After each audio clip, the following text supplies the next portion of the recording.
Hello everyone, हमने cash book chapter start किया था और प्रीवियस वीडियो में हम लोगों ने न्यूमेरिकल सॉल्व करा था कैश एंड डिस्काउंट कॉलम का। ओके, इस वीडियो में हम लोग न्यूमेरिकल सॉल्व करेंगे bank and discount column. Okay, तो चलिए फिर स्टार्ट करते हैं। क्वेश्चन में आपको गिवन है, enter the following transaction in a cash book having discount and bank columns. आपको क्या अज्यूम करना है कि ऑल रिसीव्ड आर बैंक, जो भी सारी रिसीव्ड होंगी आप उसको किस में करोगे, बैंक में डालोगे, और जो भी सारी पेमेंट्स हैं आप उसको मान लोगे कि वो सारी पेमेंट्स किससे हुई है, चेक से हुई है। आइदर मेंशन इट और नॉट, पर आपको अज्यूम करना है कि सारी पेमेंट्स किससे हुई है, चेक से, और जो भी सारी रिसीट है वो हम किस में करेंगे, आपके बैंक के कॉलम में। तो चलिए फिर स्टार्ट करते हैं। आपको ईयर, अगेन आप ईयर डाल दीजिएगा। आपको मार्च मंथ का इसमें ट्रांजेक्शन दे रखे हैं। तो फर्स्ट मार्च का ट्रांजेक्शन है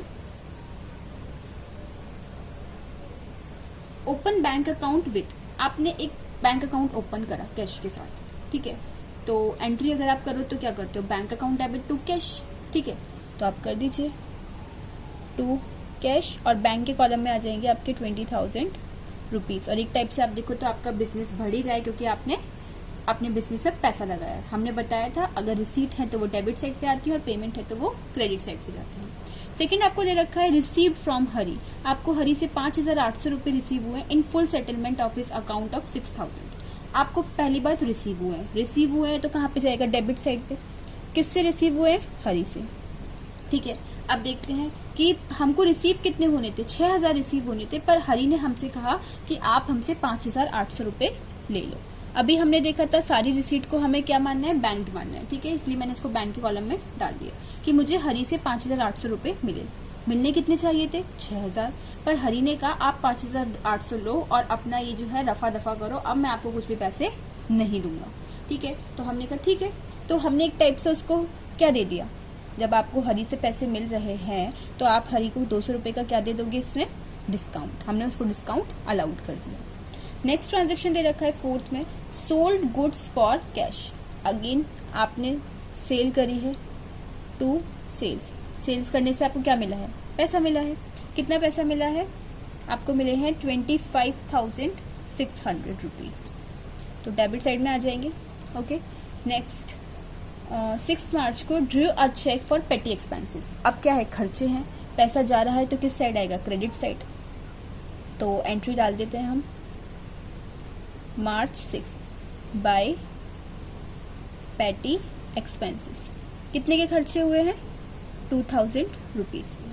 नेक्स्ट आपको दे रखा है परचेज गुड्स फॉर कैश। अब आपने परचेज करा है, फिर से हमारे पैसे जा रहे हैं, परचेज करेंगे तो बाय परचेजेस। कितने पैसे जा रहे हैं हमारे, 15,000। Next purchase goods for cash for personal use. Again आपने परचेजेस करी है, पर दिस टाइम आपने किसके लिए परचेज करी है, पर्सनल यूज के लिए। और जब हम पर्सनल यूज के लिए करते हैं तो हम क्या लिखते हैं, ड्रॉइंग्स। अगेन हमारे पैसे जा रहे हैं, जब पैसा जाता है तो क्रेडिट साइड। कितना amount, 5,000, sorry it's 3,000 rupees. Let me check, हाँ जी it's 3,000। Okay, 3,000। Next one is paid to Vishnu. आपने विष्णु को पेमेंट करा है, ओके, अगेन पैसा जा रहा है, क्रेडिट साइड लिख देंगे। अब हमने विष्णु को पेमेंट करा है 7,880 रुपीज का, तो बाय विष्णु 7,880 रुपीज का, ओके। और हमने क्या करा है, और हमने विष्णु को डिस्काउंट भी दिया है, कितने रुपए का, 120 रुपीज का हमने उसे discount allow, sorry paid to Vishnu. आपने विष्णु को पे करा है, डिस्काउंट अलाउड बाय हिम, उसने हमें डिस्काउंट दिया है कितने रुपए का, 120 रुपए का, ठीक है। जब हम किसी को पेमेंट करेंगे तो हमें उससे डिस्काउंट रिसीव होगा, ठीक है। नेक्स्ट ट्रांजेक्शन आपको क्या दे रखा है, 18th को paid to X for machinery purchase. Again payment है तो क्रेडिट साइड। आपने एक्स को पे करा है, पर किस चीज के लिए, मशीनरी के लिए। Amount 5,000 rupees. नेक्स्ट ट्रांजेक्शन आपको 20th को दे रखा है, received from Balram a cheque towards payment of an account of ₹4,000 less 2% discount. आपको बलराम से एक चेक मिला, बलराम को 4,000 रुपए का पेमेंट करना था आपको, पर बलराम ने कहा कि मैं आपको चेक दे रहा हूँ, ठीक है। हमने कहा कि आप हमें 4000 का पेमेंट कर रहे हो, तो हम आपको 2% का क्या दे रहे हैं, हम आपको 2% का कैश डिस्काउंट दे रहे हैं, ठीक है भाई।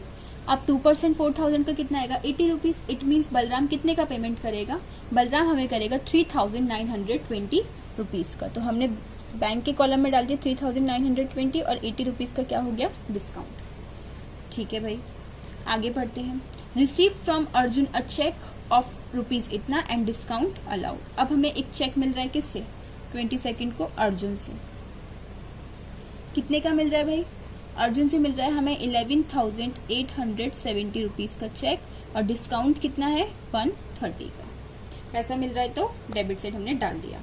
नेक्स्ट आपको दे रखा है रिसीव्ड फ्रॉम भीम, अगेन हमें पैसा मिल रहा है कितना, to Bhim, received from Bhim in cash 9,800 after deduction of 2% cash discount.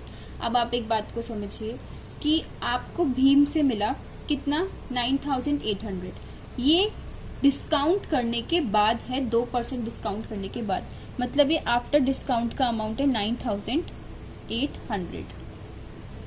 तो भाई अब डिस्काउंट के कॉलम में कितना जाएगा, तो मैं आपको एक यहाँ पर सॉल्व करके दिखा देती हूँ। 9,800 डिस्काउंट करने माइनस करने के बाद की वैल्यू है, मतलब आप हर चीज को 100% मानते हो, 100% में से मैंने 2% का कैश डिस्काउंट क्या कर दिया, माइनस। इट मीन्स ये 98% की वैल्यू है। आपसे टोटल वैल्यू पूछ रहा है कि डिस्काउंट से पहले की वैल्यू क्या होगी, मतलब 100 की वैल्यू। तो ये कितना आ जाएगा आपका 10,000 रुपीज, मतलब उसको 10,000 रुपीज पेमेंट करने थे, उसने किए कितने 9,800, तो 10,000 में से 9,800 माइनस कर देंगे, इट मीन्स 200 का क्या हो जाएगा, डिस्काउंट। क्लियर। नेक्स्ट आपको दे रखा है बलराम का जो चेक था वो क्या हो गया, डिसऑनर्ड हो गया। आप 20th एडजस्टमेंट को पढ़ो, उसमें था ना कि हमें चेक मिला था बलराम से, हमने बैंक में डाला, बैंक ने तो रिजेक्ट कर दिया, डिसऑनर्ड कर दिया कि नहीं ये तो चेक वैलिड नहीं माना जाएगा। अब एक टाइप से जो पैसा मिलना था वो नहीं मिलेगा, तो हम इसको कहाँ पे डालेंगे, क्रेडिट साइड पे, by Balram. Okay, by Balram. Amount कितना आ जाएगा, जितना कैश की बात हुई थी 3,920 रुपीज। नेक्स्ट आपको दे रखा है issued a cheque in favour of landlord for rent. आपने लैंडलॉर्ड को रेंट पे करने के लिए क्या दिया है, चेक दिया है। आपको रेंट देना था, आपने कैश ना देकर के आपने क्या दे दिया, चेक। तो बाय रेंट अकाउंट करके चला जाएगा, आपका कितना अमाउंट जाएगा, कितना था 2,000 रुपीज। नेक्स्ट आपको दे रखा है बैंक चार्जेस।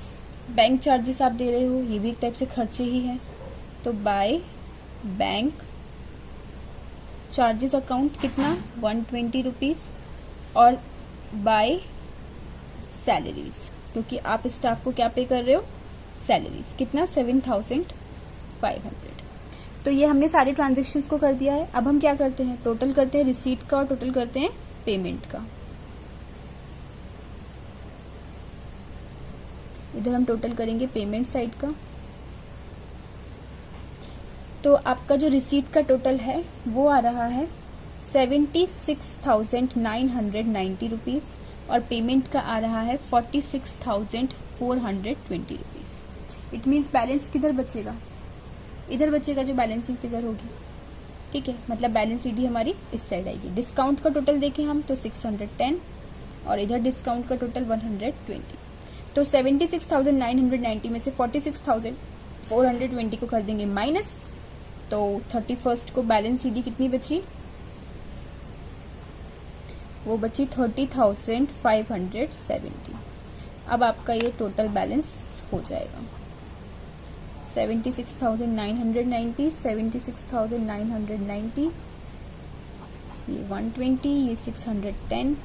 अब जो आपका 31st की जो बैलेंस सीडी थी वो 1 मार्च की क्या हो जाएगी, बैलेंस बीडी, सॉरी 1 अप्रैल की, तो टू बैलेंस बीडी कितना अमाउंट 30,570। तो यहाँ पर आपका ये क्वेश्चन कंप्लीट होता है। होप आपको ये क्वेश्चन समझ में आया होगा। नेक्स्ट वीडियो में हम लोग double column cash book having cash and bank column के क्वेश्चंस को सॉल्व करेंगे। अगर आपको चैनल अच्छा लगे और आप अपने 11th का सिलेबस कंप्लीट करना चाहते हैं तो please don't forget to subscribe my channel. Thank you for watching, bye bye, take care.